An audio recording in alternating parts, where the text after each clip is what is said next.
The story of the Bengal Sultanate is one of ambition, resilience, and cultural flourishing set against the vibrant and often turbulent backdrop of medieval South Asia. Over more than 2 centuries, this independent Muslim kingdom rose from the embers of a crumbling Delhi Sultanate, forging its own identity and leaving an indelible mark on the history of the Indian subcontinent. To understand the Bengal Sultanate, one must first appreciate the world from which it emerged.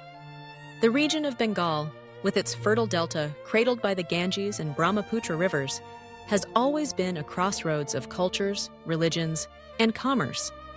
By the mid-14th century, the authority of the Delhi Sultanate in Bengal had weakened, allowing local leaders to assert autonomy and establish new political orders.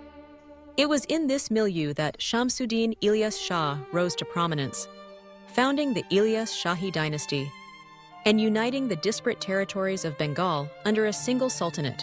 Ilyas Shah's vision was bold. He consolidated power, established his capital at Pandua, and began to carve out a distinct identity for his new realm. Under his rule and that of his successors, the Bengal Sultanate embraced Sunni Islam as the state religion, yet remained home to significant Hindu and Buddhist communities. This confluence of faiths would become a hallmark of Bengal's pluralistic society, a society in which Persianate culture mingled with ancient local traditions, producing a unique and enduring legacy. The Ilyas Shahi dynasty oversaw a flourishing of architecture, literature, and trade. Sikandar Shah, Ilyas Shah's son, is remembered for constructing the Grand Adina Mosque, a testament to the Sultanate's wealth, ambition, and Islamic devotion. Ghiyasuddin Azam Shah, another illustrious ruler, expanded Bengal's diplomatic horizons, establishing contacts with the Ming dynasty in China. These exchanges underscored Bengal's growing importance as a regional power and a hub of international commerce. But the Sultanate's path was neither straightforward nor untroubled.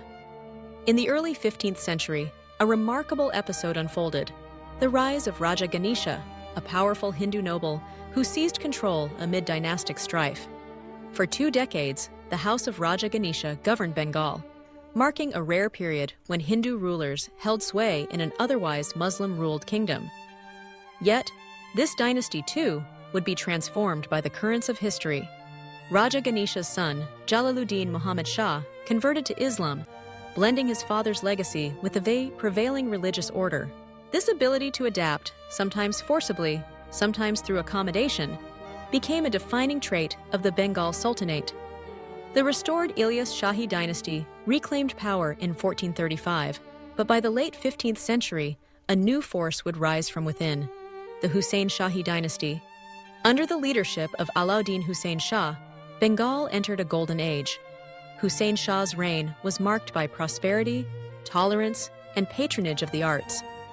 He was celebrated as Bengal's greatest sultan, presiding over a court where poets, scholars, and artisans thrived. The Sultanate's economy boomed, fueled by fertile agriculture and bustling trade ports such as Chittagong and Satgayun. The Sultanate's reach extended from the hills of Assam in the east to the borders of Bihar in the west, and from the Sundarbans in the south to the northern frontiers abutting Nepal and Bhutan. Its control over vital ports allowed Bengal to participate actively in the Indian Ocean trade network, linking it to markets as distant as Arabia, Africa, and Southeast Asia.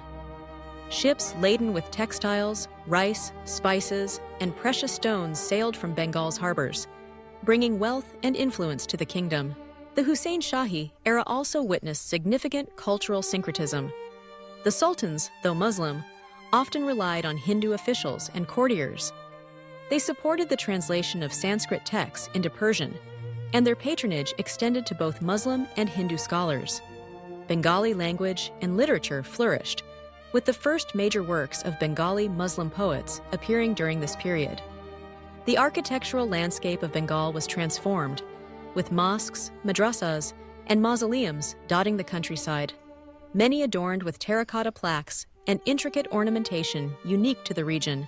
Yet, the Bengal Sultanate was not immune to the tides of invasion and internal discord. In the mid-16th century, the Afghan conqueror Sher Shah Suri swept through northern India, defeating the last Hussain Shahi Sultan Ghiyasuddin Mahmud Shah, and annexing Bengal to his burgeoning empire.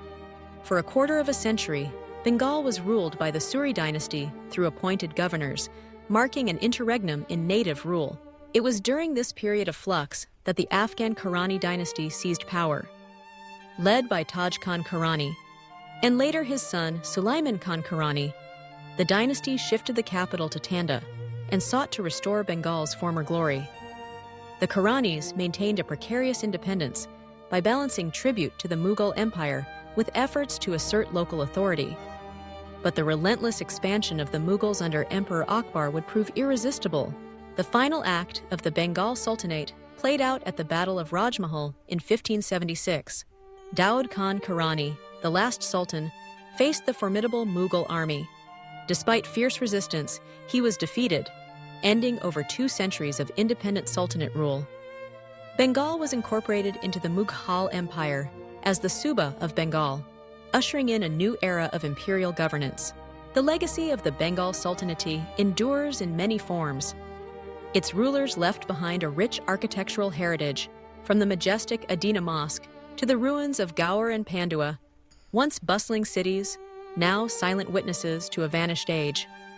The Sultanate's coins, inscribed in elegant Persian script, attest to its economic might and cosmopolitan culture. Traditions of religious pluralism and artistic synthesis, seated under the sultans, continue to shape Bengal's society for centuries to come. The Sultanate's political innovations also had lasting effects. The use of Persian as the language of administration and the development of a distinct Bengali Muslim identity were legacies that persisted into the Mughal period and beyond. The administrative structures and land revenue systems introduced by the sultans provided a template for later rulers, while the region's economic orientation towards maritime trade positioned Bengal as one of the wealthiest provinces under the Mughals. Culturally, the Bengal Sultanate fostered a unique blend of influences. Sufi saints and scholars played a central role in spreading Islam, often incorporating local customs and traditions into their teachings. The resulting syncretic culture found expression in everything from poetry and music to festivals and folk beliefs, helping to knit together the region's diverse communities. The story of the Bengal Sultanate is also a story of resilience in the face of adversity. The kingdom endured invasions, dynastic upheavals, and religious tensions, yet managed to preserve a measure of autonomy and foster an environment where multiple faiths and cultures could coexist. The willingness of its rulers to embrace change, whether through conversion, diplomacy, or accommodation, helped Bengal navigate the shifting currents of medieval Indian politics. As the sun set on the last sultan's reign, the memory of the Bengal Sultanate lived on, in the silent stones of ruined capitals, in the verses of poets, and in the customs of its people.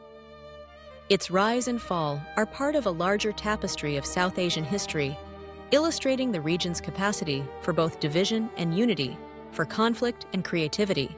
In the centuries that followed, Bengal would continue to play a pivotal role in the subcontinent's story. Under Mughal rule, it became a center of commerce and culture, its wealth coveted by European colonial powers. The echoes of the Sultanate's grandeur could still be heard in the bustling markets, the majestic mosques, and the proud traditions of its people. Today, the legacy of the Bengal Sultanate is woven into the fabric of modern Bangladesh and eastern India. Its monuments stand as reminders of a time when Bengal was a beacon of power, culture, and pluralism. A reminder that even in the midst of upheaval, new possibilities can arise, and new identities can be forged. The Sultanate's story, with its twists and turns, its moments of triumph and tragedy, remains a testament to the dynamism and resilience of one of South Asia's most storied regions.